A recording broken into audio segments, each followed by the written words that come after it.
የ30 በመቶ የውጭ ሀገር ተማሪዎች ኮታን ያላሟሉ ዓለም አቀፍ ትምህርት ቤቶች ደረጃቸው ዝቅ ሊል እንደሚችል ተገለጸ።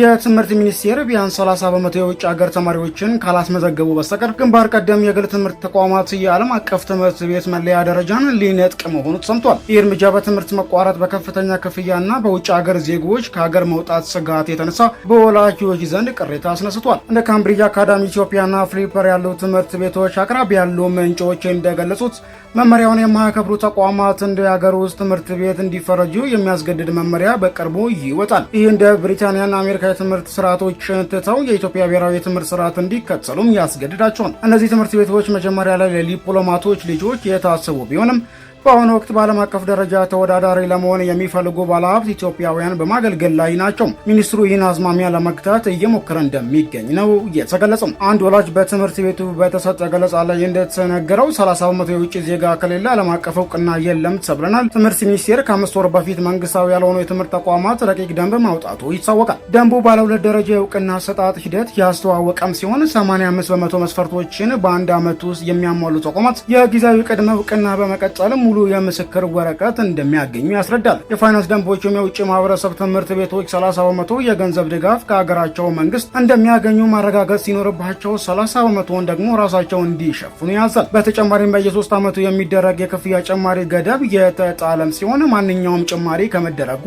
ከ3 ወራት በፊት ወላጆች ጋር ምክክር መደረግ እንዳለበት ያስቀምጣል። ሁሉም ትምህርት ቤቶች ከፖለቲካዊ ወይም ሃይማኖታዊ አስተምህሮ ነጻ መሆን እንዳለባቸውም ተደንግጓል። ዓለም አቀፍ ስርዓተ ትምህርቶች መነሻ ከሀገራቸው እውቅና ሊኖራቸውና በውጭ ጉዳይ ሚኒስቴር መመዝገብ ያለባቸው ሲሆን በአንድ የስራ ፍቃድ አንድ ስርዓተ ትምህርት ብቻ ይፈቀዳል ነው የተባለው። ሚኒስትሩ ዓለም አቀፍ ስርዓተ ትምህርቶች በትክክል የውጭ ሀገር ዜጎችን ማገልገል አለባቸው እንጂ ሀብታም የሀገር ውስጥ ተማሪዎች ብሔራዊ ደረጃዎችን የሚያልፉበት መሸሸጊያ መሆን የለባቸውም የሚል አቋም አለው። አሁን ላይ ሚኒስትሩ ያዘው አቋም አዲሱ እየረቀቀ በሚገኘው ከዚህ ደንብ ጋር የተቆራኘ ሊሆን እንደሚችል የካፒታል ምንጮች አስረድተዋል።